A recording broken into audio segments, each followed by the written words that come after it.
All right, we'll go ahead and get started. Thanks everybody for joining. My name is Eric. I am the VP of School Partnerships here at MathTrack Institute, along with co-founder and CEO, Dr. Kevin Berkhuis, and our VP of Academic Affairs, Dr. Christine Nemchik. Just a couple of quick housekeeping items before we begin today. First of all, if you don't mind, paste an emoji in the chat that describes how you're feeling right now. Could be extremely excited for the conversation today. It could be overwhelmed. It could be clapping hands. It could be mad face. Whatever it is that describes you right now, go ahead and put that in the chat if you would, please. While you're doing that, the session today is being recorded and we'll send the recording to you afterwards. If you have any questions along the way, feel free to share them in the Q&A. There may be times that we respond during the conversation. We may also save them for the very end. And finally, at the end of our conversation, Kevin and Christine will take some time to answer any questions that you might have about MathTrack, about certification in Arkansas, any questions that you have. So Kevin and Christine, I will pass it over to you. Let me get the presentation pulled up here real quick. How's that for everybody? All right, Christine, you want to go ahead and introduce yourself, and then I'll do the same, and then we'll start working through the presentation, and hopefully leave time at the end for some dialogue if you have any questions, and go from there. Go ahead, Christine. You're muted. At least you are to me. Yeah. Okay, and we'll start that again. I was muted. You think I would have learned since 2020, right? I'm Dr. Christine Nemchik, as Eric said, and I am the VP of Academic Affairs for MathTrack Institute. I have led the teams that developed our transition to teaching program, as well as our teacher apprenticeship program for those who don't have bachelor's degree. And I've worked closely with people from DESE in Arkansas, and because I took charge of writing our application for the alternative certification program in Arkansas. And I'm Dr. Kevin Berkhuis. I got the awesome opportunity to be in Oxford last year, and I got a chance to meet Carly Saracini and Melissa Jacks in person, and gave a presentation and had an opportunity to talk through our philosophy and our approach to mathematics, and how we think about the work of teaching math, and how we think about the opportunity to scale really quality educators in every community. And afterwards they approached me after and said, we need to talk. And I enjoyed that initial conversation and building relationships with them over time. And recently was in Little Rock, which was a lot of fun. One of my colleagues, Nicholas, and I were there for 3 or 4 days and got a chance to talk to some school leaders and others, and further solidified our partnership with Arkansas and our excitement about the work of. So what we're going to talk about today is a lot about the math certification that we have as a partnership with Arkansas. Some of the professional development that we have available, as well as the new master teacher or master professional mathematics educator pathway that we're working on with DESE right now. Hopefully quite a few ways through that process. And then a little bit more about, or I can start with a little bit more about why Arkansas and why MathTrack Institute. So for me, as a research mathematician and former math teacher in K through 12, I noticed along the way that almost every school that I worked in suffered from the same issues, which is they were really passionate about the students, they were really passionate about the work of, but often we had talent gaps with brand new educators or finding new educators. And those gaps where I was working, which was often in rural and in urban areas, they suffered from it differently than other districts. And there was a lot of, finding the best people possible. And what I found with those colleagues is that they were incredible teachers, but they lacked some of the preparation and support specifically for math, which can provide a lot of fear for a lot of people in terms of a content domain that's different than others. And we developed our entirety of our program around the idea that if a school or a district or a community has individuals that choose to be there and they're good with kids and want to be an educator, those are the prerequisites to be a tremendous math teacher. And the supports that we've built and the process that we allow educators and support educators to evolve through teaches them and develops their ability to think about mathematics as a teacher, which is the skill set that is somewhat missing in the traditional pathway and preparation. So mathematics as a teacher, or mathematics for teaching, is studying the content that you would teach in an elementary, middle, or high school classroom as an educator, which is a tool and skill set that is fundamentally different than using the mathematics or mathematics as a utility. So think of it as the difference between the teacher's skill of being able to multiply fractions, but being able to unpack why and how multiplying fractions actually happens. Those are the things that we concentrate on and develop, which is a mixture of teacher classroom skills and mathematics for teaching, which we believe is an applied mathematics skill set that is learnable by anyone, but certainly needs to be respected for the type of development that it requires, and the vitalness, I guess, is one way to put it, or the importance for the work of teaching that it is. So we'll go through a set of slides. Christine's going to run a lot of the conversations. Hopefully, I can move the slides forward in appropriate ways, but we'll leave time at the end, hopefully, for a dialogue and questions, and learn a little bit more about you all that have taken the time out of your day to be with us. Go ahead, Christine. Yeah, so that sounds great. And I want to just put in here, I know, or at least I believe we have a number of educational leaders from Arkansas on this call. And so this would be great if you have questions or comments, you want to know things in particular about our program and how they could work in different areas of the state, please, pipe in. Eric will keep an eye on questions, and we're happy to answer your questions as we go along.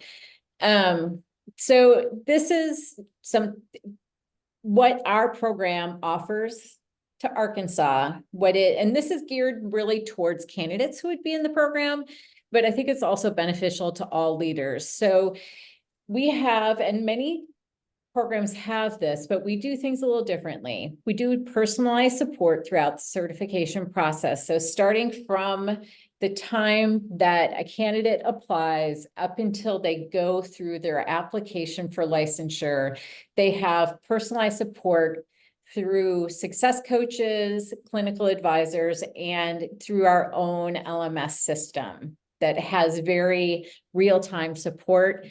Our program, as Kevin said, includes training on how to teach mathematics effectively. This sets us apart from most other alternative certification programs, which are generally solely focused on pedagogy, and they don't do content preparation. We have preparation within our program on passing the mathematics licensure exam, and I'll talk about that a little bit more in a further slide.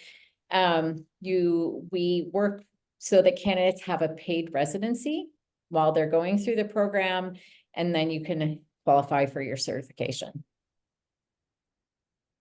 We can go to the next slide. So the steps, and we don't need to spend a lot of time on this. I actually want to kind of jump to the next slide because we are a little bit different the way our process works in Arkansas. If you work with Arkansas teacher training programs, the alternative certification, the route is that you pass the the content praxis exam, and then you're admitted to the program. And that's the track that we're on. They've recently had one having a degree. So we do it a little differently, and I'll talk about it. And it's because we're designed for people who are working, people who need maybe some more support going through with passing the content, with getting to that point where they can be officially admitted. We're an online program. I know that's different than most other programs. I think the other alternative programs have some synchronous requirements. Ours is completely self-paced and asynchronous, but with real-time supports. It takes about 15 months to complete. And this is because there is the 1-year residency requirement in Arkansas. All of our coursework is related to what the candidates are doing on their job during their residency. So I think the next one goes into the program setup. Yes. So program from start to finish. You start with an application, submitting an official transcript. We vet that, first payments are made. And then, like I said, we're set apart from other programs in that we enroll you, if you go to the next slide, Dr. Kevin. We enroll you in your initial pre-residency coursework. You aren't officially admitted to the program, but as you are prepping for the Praxis content exam, you can also be doing the coursework that sets you up to run a residency at the school. So it helps you prepare to teach. It was classroom management techniques, classroom technology, how to use technology as a teacher. This is where candidates delve into lesson planning using the Arkansas mathematics lesson planning tool so that they learn how to read standards and look at standards, make sure how their curriculum fits within that. And then all the other mandatory requirements before actually leading the classroom. So you can see on that little map, you can see how the pre-residency is highlighted. And then after that, moving into the pedagogy courses, the deeper pedagogy and residency. So that's one of the requirements before moving into that. And then you have the mathematics. And so, like I said, we're set apart from other programs in that we are specifically mathematics for teaching. So we have all of the general pedagogy that teachers need in any certification, but then also our candidates are specifically delving into a framework for how to be an effective mathematics teacher. At the same time, we have preparation for passing either the 5164 or the 5165 Praxis content exams, so the middle school or the high school. So this means that they're not, go back still, thanks. So they're not officially admitted and accepted into the program until they've done that step. But they can be started and enrolled in the coursework and getting that support so that as soon as they pass that step, they're ready to take off with doing their residency. Our supports include things like we have math practice sequences set up. We vet them. They take practice exams right within our LMS. And then we can set up personalized study plans for them based upon where they need remediation, where they need help, what areas they should focus on most. We have also live virtual tutoring. So candidates can get support from a virtual tutor to pass the Praxis. So we're setting them up for success as they're enrolled in coursework. I think this is important to point out because as we know, as people in education, one of the most difficult parts of becoming licensed as a teacher is passing a content exam. And so a lot of candidates are potentially held back from entering a program because they can't pass that exam beforehand. So we're offering the support that will help them be successful on this big step to becoming a licensed teacher. Are there any questions? Oh, does the 12 months complete the program? So yeah, we actually say generally, so there was a question, does the 12 months to complete the program begin only once they have passed the licensure exam? In our alternative licensure program in Indiana, we say it generally takes 12 months to complete the program because the residency length is different in Indiana than it is in Arkansas. We generally say in Arkansas, it might take 15 months because they do have to pass that Praxis first. And there is the 1-year residency requirement where the residency has to be done in consecutive semesters. So the time frame could be a little bit different, but potentially say if somebody started the program next month in October, they could pass the Praxis and do the pre-residency. They would start their residency in January. They could do a spring and fall residency, and it would be about 15 months. Now, if somebody decided to start the program, say in May, they could do the pre-residency and the praxis over the summer, and then they could do a fall and spring residency, and they could finish in 12 months. So it just depends upon when the candidate would start in the program, how long the time frame would be. So you can start your residency as soon as you've passed the praxis exam and finished the pre-residency coursework. You teach at your school. That's our goal, is to work with schools who have people who are interested in teaching, who are tied to the community, who love the students, and who want to be teaching, and they just need the certification. So we want you to be able to teach at your school. You do the back-to-back consecutive semesters of residency. You work with a mentor teacher and a math track clinical supervisor who support you through the residency process. And once you pass your 4 observations with the aspiring teacher rubric, then you complete your residency. Now, we've been asked, because we are So this is a great question. So I don't know if you saw the question, and I think that either Eric or Kevin might be better suited to answer the question. Mm-hmm. Yeah, the question is, at the beginning, you mentioned they pay and then enroll, but here you're saying that they are not fully enrolled until they pass the exam. So are they paying in full up front, or if the candidate decides not a good path for them because they cannot pass the exam? So no, people do not have to pay up front.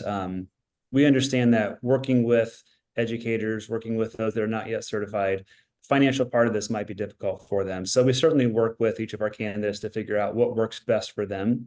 Oftentimes, people going through our program have a payment plan where we scatter those payments over the course of 12 months to pay for the program. Now, they are not able to start their residency until they pass the praxis exam.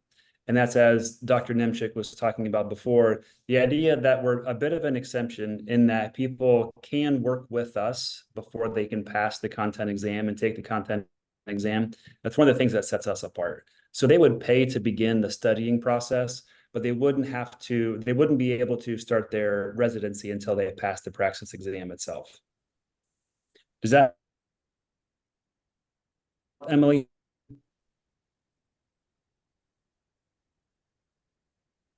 And if somebody is paying, so the second part of your question, if they decide it's not a good path for them because they cannot pass the exam, we would know that pretty quickly in the process. And again, with most people paying monthly, they would pay initially. If they can't pass the praxis, we would just work with them on what makes the most sense for them. I can also tell you that most people, I think we're at about an 88% pass rate in Indiana, pass the praxis in their first 2 attempts, which is much higher than the national average. I also know that Arkansas's pass rates for praxis is actually lower than what Indiana's is. So we're really confident. We have tutors, we have a lot of the supports in place to help people with the content. We never want content to be the scary thing for people. So we have lots of supports that are built in for these individuals. Yeah, and Indiana passing score is, I think, about 15 points higher than the Arkansas passing score on the praxis, and we have been very successful in having our candidates pass the praxis. And we can, right away, as soon as they start the program, have these candidates taking the practice exam. So we know right away where they need their supports, how we need to help them get through it. So we would catch, as Eric said, we would catch those things very early on. A question that we had from the Department of Education as we were going through the application process is, even though we're an all asynchronous program, how we would help candidates, say, who are in rural parts of the state, who might not have a mentor teacher at the school. So we actually have ways of working with teachers, master teachers at other schools in parts of the state where we would partner, where we could set them up and do virtual mentoring and virtual observations of people in the program. So the nature of our program allows us to work with diverse regions, diverse candidates, and diverse schools across the state. So the other part of the program is the additional pedagogy classes. They range from everything from classroom data to student engagement. We have mathematics in the community, and they do these courses typically as they're going through their residency. Again, they are self-paced and they're asynchronous, but throughout these courses, there are actually assignments that are tied directly to things they are doing in their classrooms. So it's not like they're just studying online in one side and then working in their classroom residency as another part. We tie these parts of the program directly together. So the work they're doing and their assignments, our discussions, are very closely related to everything they're doing in the classroom. So it makes it really work-based and real world related for the candidates. So once they complete all the coursework, they have effective or higher on their fourth observation. They need to pass the Praxis PLT exam, which we also have the same type of supports in our program for the PLT that we do for the mathematics content exams. We have all kinds of study resources. We have practice questions so they can feel prepared before going to take that. And then we walk through and help them. I will be going through training as the licensing advisor for Arkansas, and I will help them walk through the process of getting their license.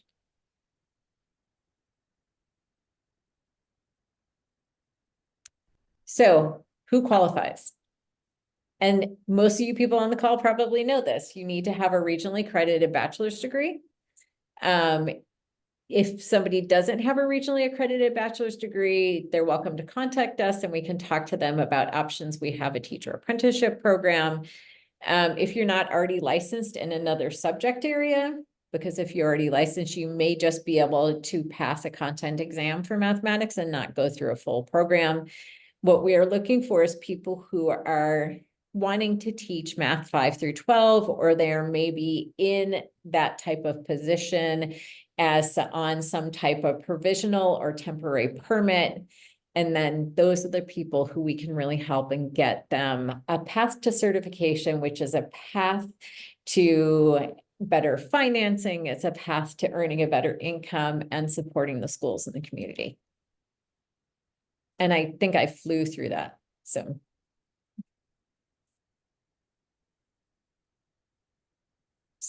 our tuition is $5,000. We have payment plans available, as Eric said.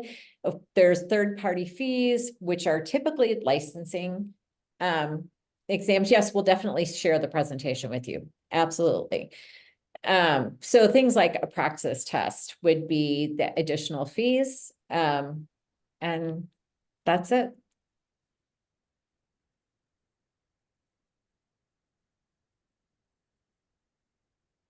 I don't know. I can keep talking or somebody else can. Go ahead, Eric. Go ahead, Kevin. So the options comparison is useful. I think it's something that a lot of you would find at least valuable and interesting to hear about. So when we created MathTrack Institute as a distance learning institution of higher ed, we had a couple of goals in mind. The major goal was that the work of teaching is, one, sophisticated, but it can be done and should be done as a preparation for, especially in the types of programs that we've developed, where the work of teaching provides you an infrastructure for learning a lot about mathematics and about students and about the applicability of what you would study. So we wanted to have it a job embedded. That's something that makes our work slightly different than a lot of other institutions. The job embeddedness allows for a lot of the things that prevent individuals that want to teach from joining the workforce or being in the classroom right away, because you have transportation taken care of. We don't have to go to a campus somewhere on Wednesday nights or over the weekend. We have an occupation that pays them, so there is a financial incentive to do well on the work of. And there's a redundancy of effort that often happens where you're doing really hard work at your job, and then you're doing really hard work at the learning facility or institution that you are engaged with. we've found ways of applying and understanding that the work of can be applied to the competencies and credits of which we're trying to establish and see with our teachers. So we put them together, the work of and the training for. It's cost effective because of that model. The model allows us to think about removing a lot of the overhead and redundancies that you would typically see in an institution's business model. Ours is very different. It's allowing for the embeddedness of work and allowing for the distance learning aspect and the customizability for when and how and where you want to do the training and the requirements. It's designed for working adults, as I was talking about, in terms of the embeddedness of these things. We realized along the way that there wasn't a talent shortage for people choosing to teach. There was a lack of a frictionless pathway to become credentialed to be able to do the work as a core classroom teacher. In schools across the country that we work with, we believe that every community has the talent that they need, and likely most of them are already working for the districts, but they need support and development to be that tremendous mathematics educator and a steward of the STEM disciplines as we define them. A lot of the other programs that we've come across and have interacted with over the years require you to bring some sort of mathematics, I like to say street cred to the table, a background in STEM or a degree in something like mathematics. We remove that requirement. One, because it's actually not defensible that a background or somebody that is an engineer, for example, would understand. Yes, they would understand a lot of mathematics as applied to that industry, but they don't understand how to unpack that mathematics for young people. And the work of teaching is really that. And so a background often does one thing for those individuals, which gives them confidence that they have the content capability to figure out what they need to figure out. We focus, therefore, on the idea that you don't need to bring anything to the table other than the prerequisites of choosing to be there and wanting to do great work with children, because we can help you build the confidence that you need and have to be a tremendous mathematics steward for those young people. These expenses and other things that you see in traditional programs go along with the job embeddedness. We've been able to reinvent the business model for how to do this. And we want it to be both time sensitive and resource in terms of the costs and tuition sensitive. Because the work of teaching requires those two things, it's a really hard job, as most of us know. There's not a lot of time in the day where you're not occupied with trying to do great work with young people. And sometimes that's during business hours and after business hours and everywhere else.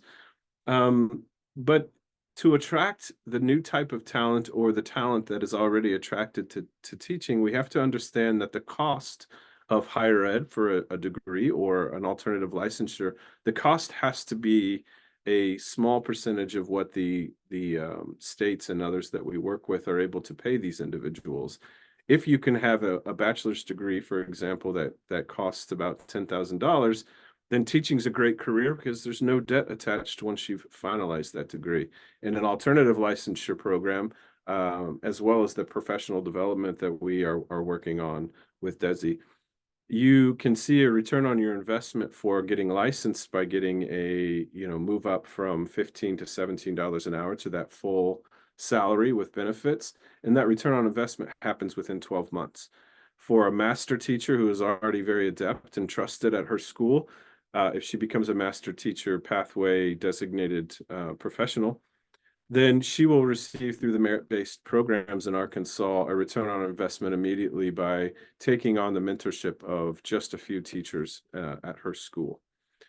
And the idea of bringing to the table and understanding a lot of the failure that happens with the content assessments that Christine was talking about is confidence. It's confidence in understanding the mathematics. It's confidence in self to be able to figure out and understand and creatively solve the tasks of the K through 12 mathematics curriculum. And we find that once that empowerment happens, once the confidence transitions, that our educators at a high volume are successful in passing a content exam. It is a mental block, an emotional mental block that we believe we found very good methods for overcoming and empowering these individuals who are doing vital work in classrooms and in communities. Anything that I missed, team, that you'd like to add on this slide? Okay. So, we have a diverse set of candidates and otherwise who are very excited and positive. They have found the value of the job embedded education. The reason and way that we've thought about job embedded is that you have cycles of the academic year of residency, of which things are very important. At the very beginning, it's about launching your classroom and setting a culture, and then you get to a stage once that culture is built, that the mathematics becomes pervasive and important based on the culture that you established. And so as Christine and team have built this cycle over time, the things that you're learning in the coursework and parts of your residency apply directly to what you would see on the natural cadence of an academic year. And we want them to be incredibly valuable while they're happening. The idea of learning and high volume from the work of teaching does come to play when you have questions that come about with content and students and pedagogy. And we want those things attached to the work that you are doing, both day to day in the classroom, but also the studying and modules that you're engaged with. Christine, did you have something to add? I think I interrupted you. No, it was I was just thinking from the previous slide when you were talking about how people don't have to be what they would classify as math people or have a mathematics background. Our very first candidates in the program, one was a business major, the other one was a cultural studies and mathematics major. And those were the first two people we licensed from our program. We have people in fine arts. We have people from across the board of different areas that are being successful in becoming highly effective math teachers. Yeah, the growth framework of which we developed all of our training and programming. The growth framework is something that our team has developed over time based on my research and others. And it's really designed around these very ideas, is that it's a false premise to have an individual say something like, I'm not a math person. You give us a little bit of time and we can show you what the contradiction is to that thought process. Mathematics to us is both a language, literacy, art, and human. And therefore, most of the people that we work with who are passionate about working with young people are math people, but they need to overcome that contradiction that they've carried from maybe their own experience in K through 12 into adulthood. And once they've overcome that, the empowerment that comes with it happens but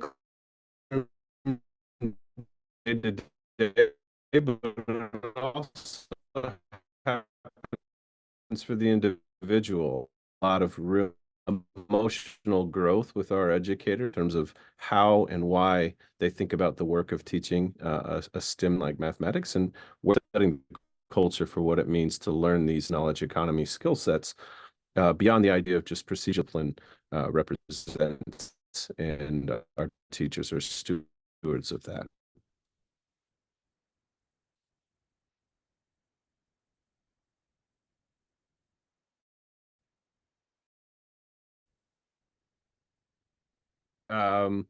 We've got some time for Q&A, and if you have more questions, if you want to put them into the chat, and we'd be happy to answer them. If you don't and you want to follow up with us, we've got good contact information on further conversations. We'd love to set up a time and talk with you individually or as groups and do further presentations. We'll provide the slide deck that we showed you today to all the participants and others, as well as would love to follow up and talk about how we can benefit the regions and the schools and the corporations that you represent in Arkansas.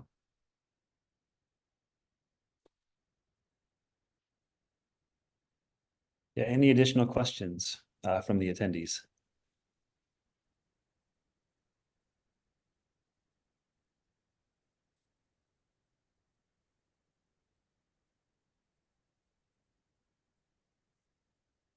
Okay.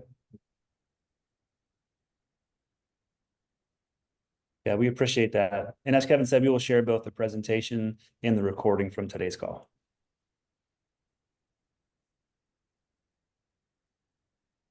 So we'll get you back to your busy days if there aren't any questions. Like I said, we're happy to follow up. We do spend time in Arkansas. I was down there just a few weeks ago and would be happy to return. We have Doug, one of our fantastic teammates that has worked in the Arkansas education system for the last 30 years, and I believe his wife as well in Little Rock. So we're excited to work on this project with you all, and we really believe with the opportunities that lay in front of us, with our partnerships with the state and also all of you, and that we can solve the mathematics teacher shortage in Arkansas, and we can start to think about how to do this broadly and more scalable throughout the entire state, but also the ability for Arkansas to lead these endeavors and talk differently about the work of teaching STEM domains like mathematics.